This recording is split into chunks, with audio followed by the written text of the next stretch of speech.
just going to show you a couple of quick things that I like to set up before I get started working. So before you can change any settings, you're going to need to actually have a canvas to work on. So I'm just going to click this little plus in the top right corner of the screen. And so you'll see I have probably a lot more options here than you do because I've made a lot of custom ones. For this particular thing, when I'm doing thumbnails, I'm just going to click the screen size option at the top, but when we go to create a project, I'll have a better idea of what size of canvas I want or what shape.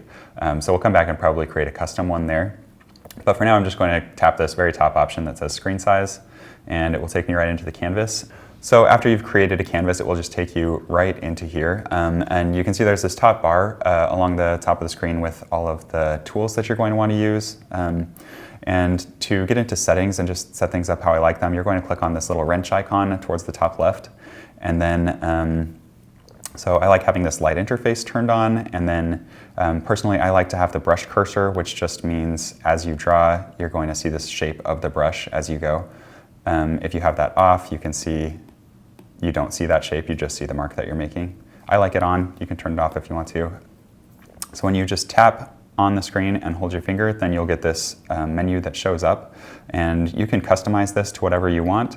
This is what I have it set up as. I think by default it's probably something a little different, but basically how you use that is you tap and hold and then slide up to the option you want to use. But if you want to change what those things are, you tap and hold and then lift your finger and then tap and hold again on the option you want to change, and you can see there's a whole lot of different options for what you can do there. There's different actions, or you can choose a specific brush that you want it to switch to.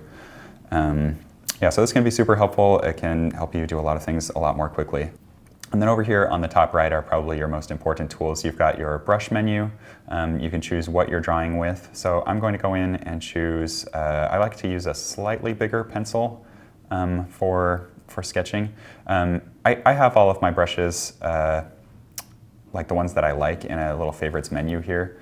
You're going to find the default pencils in this sketching section. And the HB pencil is what I'm going to be using. And then you have your smudge menu and your eraser menu, and all of these have the same brushes, so you can smudge with the same brush, you can erase with the same brush if you want to. Yeah, I'll show you, as I use those, I think you'll get the feel for it a little bit better. And then there's this layers menu, basically just lets you draw things on top of other things without ruining what you've already drawn. So, and you click the little plus to create a new layer. We'll get into that more, definitely. But for now, I just want to tap on this layer, rename it, and say, this is thumbnails, and press enter. And so now I have a thumbnails layer that I'm going to be sketching on. And then just the last thing is I'm on this weird peach color, so I want to just sketch in black probably. And you can just drag down to the bottom to get a black, and then tap again to dismiss your colors. And I think that's pretty much the basics up there. I guess the other thing I should point out really quickly is that over here you have your brush size slider is the top one. So you can change how big the brush is. This is, this is how big it starts, and then if you put it down, you can make it a lot smaller. And then brush opacity is the other slider down below here. So it's a little hard to tell. I'm pushing hard and it's just less opaque. But don't worry about the square for now. I'm sure I'll use it later. And then you have little buttons for undo and redo down here. I don't ever use those because you can just tap with 2 fingers to undo and tap with 3 fingers to redo, and it's much, much, much faster. I like to get started by just sort of drawing some boxes. So for this one, I'm going to start with maybe one portrait, just rectangle that's kind of the same shape as an iPad screen, maybe one square. And this can sort of help to find some different compositions. The whole point here is just to get an idea of sort of where am I going with this illustration, right? So now I'm just going to look at these, and I think I really like the second one best. So I'm going to show you how I would take that second sketch and just put it on another canvas to get started on working out the details a little bit better for a full sketch. To do that, I'm going to select that, or get that selection tool again.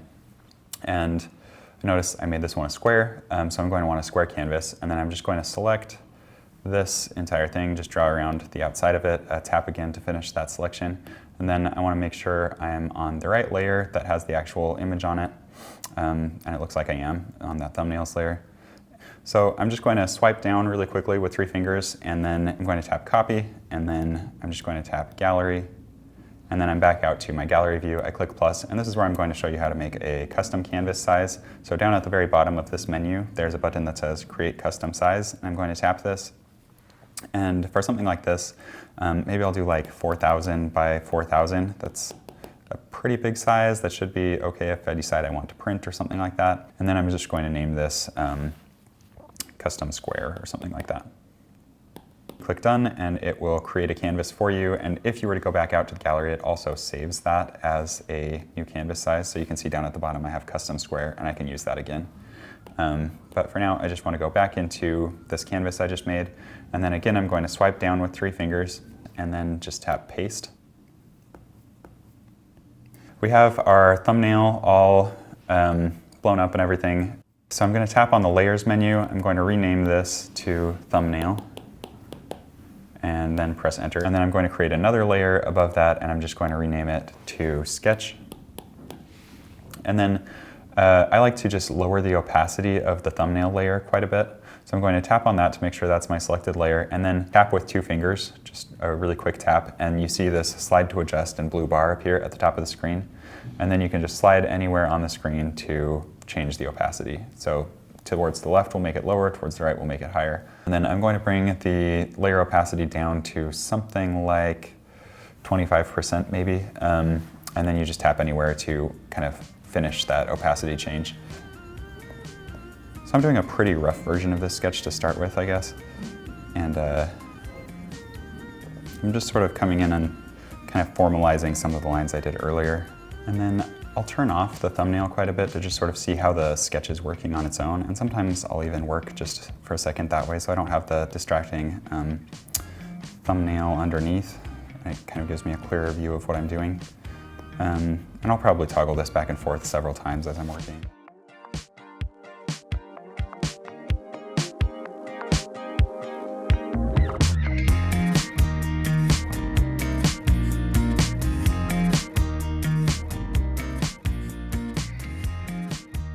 I think this is in a pretty good place. I'm happy for now with where the sketch is. That doesn't mean it's 100% perfect. I'll probably still make a few other minor changes as I go through and do the shapes and the colors, but for now I think I've done pretty much all I can on the actual sketch itself, and I think we're good to go from here. To start, remember if you open your layers, I have 2 layers now. I have my thumbnail and my sketch. I'm just going to go ahead and delete the thumbnail layer since I'm done copying everything I want from there. And then I'm going to do the same thing where I tap with 2 fingers and just bring the opacity of the sketch layer down to about 25%. And then I'm going to create a new layer, and again I just tap and hold on it and then pull it down underneath that one. And in this case it actually is a little bit important that you keep the sketch as the top layer, because otherwise you'll start blocking out pieces of your sketch as you create shapes.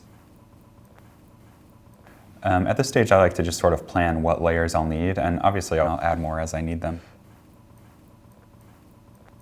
So I'm going to go down and I'm going to show you how I would start drawing the body. The way that I do this, and the reason that it's so important to have a detailed sketch to begin with, is that basically I'm doing this drawing again, but just tracing over everything with the selection tool. And again, the selection tool is this little S at the top left. You're going to become very familiar with it because starting here I use it a lot. So, and for the body layer, I think is what I had selected. And actually I put these in the wrong order, so I want that body layer above the back arm and leg because this includes the front leg, the front arm, and the head, I think. So I'm going to just grab my selection tool and then start tracing over the outline. This doesn't have to be perfect the first time around. I'll probably come in and end up cleaning up a couple of these edges anyway. But I do want to make it as close as I can at this stage because this is part of the final drawing. But I just need to go in and finish up the head, and sometimes I'll just sort of build it up in pieces like this. So there's a couple ways you can fill in this shape, and again, I'm going to turn off the sketch for just a second so we can see what's going on here. There's a couple ways to fill in the color on this. One of them that I'm going to show you is called ColorDrop. Just tap and drag out of that color, and you'll see the color kind of comes with you. And then you just drop it where you want, and if you tap and hold without letting go in the area that you want to fill, you can actually adjust the fill threshold. You can just let go and it will fill in that area. You can dismiss your selection and that's all filled with color. And then I'm going to turn on something called Alphalock on this layer. which means that as I draw, I won't be able to draw outside of any area that's already been drawn in. That may not make a lot of sense, but I think as I show it to you, you'll see what I'm saying. So I'm going to swipe to the right with 2 fingers on that layer, and you'll see a little checkerboard pattern appear in the background of the layer thumbnail. You can also tap on the layer and tap Alphalock in this menu that comes up, or I think I have it set up as one of my quick menu shortcuts. But whichever way you prefer to do that, I really like this swipe with 2 fingers method. Basically, you can go in, choose another color so we can see what's going on here. And then I'm going to choose a brush that's just bigger that I can fill in with, and I'll talk more about these in a second. But as I draw, you'll notice that it doesn't go outside of the layer that I already had there.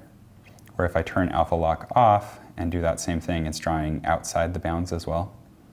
So this is really nice for adjusting colors, for adding texture, things like that. But basically, I'm just going to do this for each section here that I've outlined.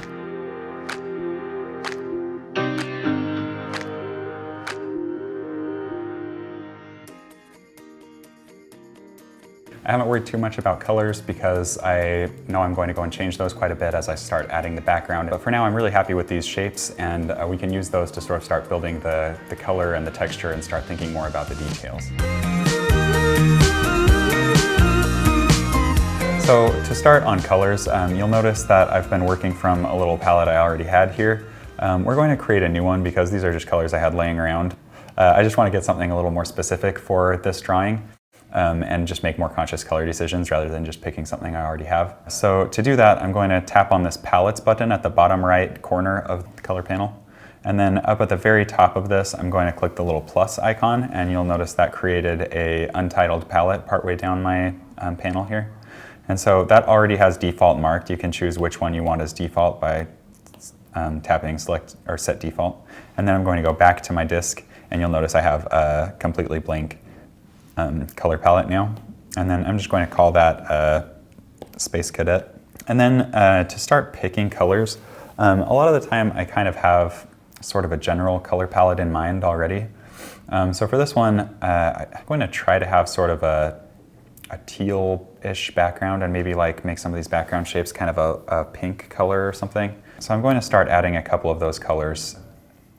To start with, I'm going to go, because I know I want a kind of teal background, I'm just going to drop that in there right now. So the way I did that is you tap on your layers and then just tap on background color. This is kind of a special layer that you can't do anything with except choose the color. So when you tap on it, it will automatically just drop you in this colors palette, and you can choose what color you want your background to be. So I want kind of this teal color. I'm going to turn off the sketch for just a second so I can see what's going on better with my colors. And I'm trying to decide if I want the dark or the light. I think I like the dark just a little bit better. So if you open your brushes and then go down to artistic, both of the brushes that I use most are in here. I actually have slightly modified versions of these that base the opacity a little bit on the speed of the brush as well. Basically, as I go, I want to, because the things that are sort of driving the texture are speed and amount of pressure, I want to kind of vary those as I draw, and as I do that, I can get more interesting. So I'll push a little harder and get kind of a stamped look, and then I want kind of some streakies in there, so I go fast and lighter or fast and darker, just sort of like fill in. For what I'm doing here, because I want to change the entire color of the pant leg, I'm not really going to do too much of that, but later when we start adding a little bit more texture and stuff, that's going to be more important. So let's say I have kind of a yellow on these pants, and I just make it completely yellow, which is not what I actually want to do. But then I go back in and do this brown over the top of that. You kind of get a little bit of the yellow showing through if I use one of these brushes, which I do like. It just gives it a little more life than just a flat color. And so I don't want to completely fill it 100% because I still want sort of that variation in there. So then I don't really like this green jacket. I think that was, I don't know, that's not the color I would go for here. I'm going to just pull open, if I tap on this magic wand, and that opens my adjustments panel. And then there's a couple of ways I can do this. For this one, because it's easier to understand, I'm going to start out by using the hue, saturation, brightness adjustment. And so you'll tap on that and it will pull up these controls down at the bottom of the screen. And because I just want it to be a little closer to blue, I'm just going to slide that hue slider just a tiny bit to the right. And I think I like that quite a bit better already. And if you want to just quickly compare what you had before with what you've switched it to, there's a little preview button at the bottom left. There's a few buttons, it's the second one down. If you hold that, it will switch back to what it looked like before, and then if you let go, it will be with those adjustments applied. So I'm pretty happy with that. I might just tweak a couple other things just to see if I like it any better. But let's say for this helmet, for instance, unhappy with probably the shade of red and just how bright it is. So I could use hue, saturation, and brightness, but I typically use curves for this sort of thing because you get a lot more control, but it is more complicated. You have your composite, red, green, and blue, and composite is going to adjust, I think, all of those together kind of. So basically that's affecting brightness more than anything. So I'm going to pull that up just a little bit, and then I can add more red. And basically the right side of this little chart is going to be your lighter colors and the left side is your darker colors. And because this is pretty light mostly, you can see this little red peak. That's where the color is because I only have one color in that helmet. So I'm just going to pull that up a little bit. And I might want to just tone down how red it is by adding a little bit of blue to it.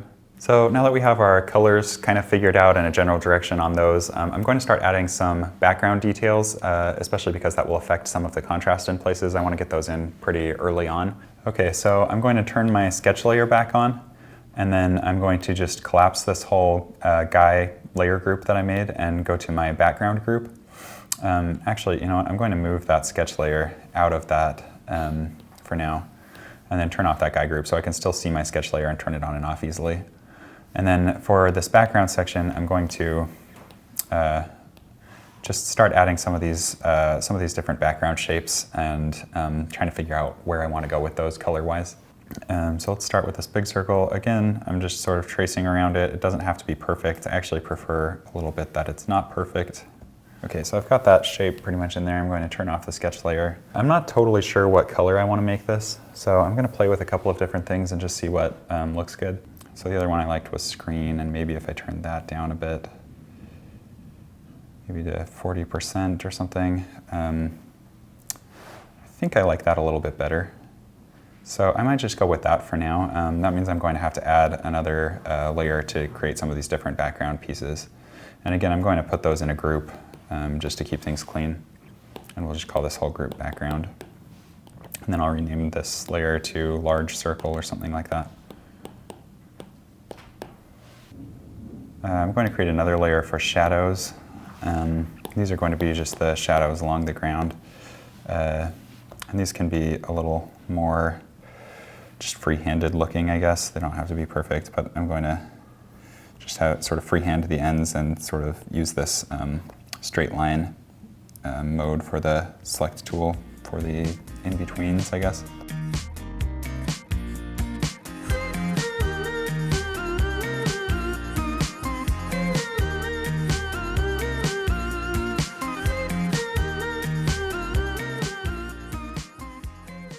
Okay, I think that's pretty much where I want it to be for doing the background and a few more color tweaks. The other thing I wanted to show you was if you just feel like some of the things are a little too flat, like you don't want super flat color in places, something that I sometimes do is I'll go and add a layer over the whole thing.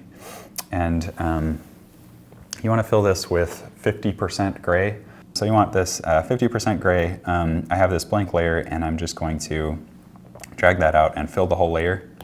And then from there, I'm going to go switch the blend mode to overlay, and that's in the contrast section of the blend modes.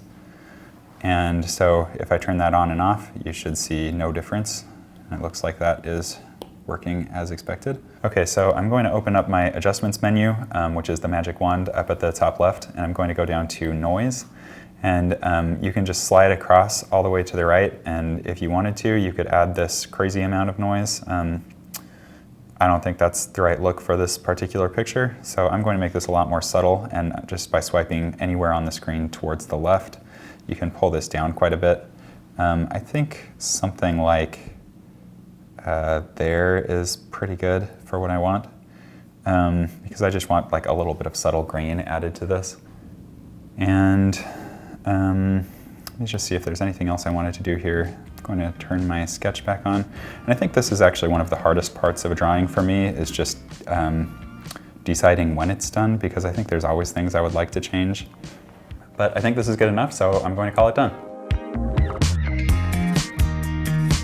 To export this, there's a couple of different ways you can do it, as with a lot of things in here. But the way that I usually use is by tapping on the wrench icon to open the Actions menu, and then tap on Share, and then you can choose what format you want to export it in, whether you want to do Procreate to share it with somebody else with the app, or you can do a Photoshop document if you want to go do something with it in Photoshop, PDF, JPEG, PNG. I tend to do JPEG or PNG or Procreate if I'm backing it up or something. So I'm going to just choose PNG here. You'll get a little circle that says exporting, and then you can export it to whatever you want. So I'm just going to save it to my camera roll, and then it will show up right there. Another way you can do this is if you tap on Gallery and go back to the gallery, you can swipe from the right and just tap Share and get those same options. So that's also an option. But one of the really cool things about Procreate is that now that you've spent all of this time drawing this, you can actually watch a time-lapse replay of the whole thing. It automatically just stores everything that you drew, and if you tap time-lapse replay, then you get a cool little thing that just shows you a quick recreation of the whole drawing. So you can watch this actually while you're in this time-lapse replay mode. You can sort of scrub back and forth if you want to go faster, slower, go back. It's kind of cool. Or you can, within that same menu, just say Export Time-Lapse Video. And that will take just a second. And then same thing, you can just save it to wherever you want. So I'm going to save that one to Files, and it will just let me save it in my Files app. So I'll just save it right there. And there you go. I'm really glad that you came and participated, and thanks for watching.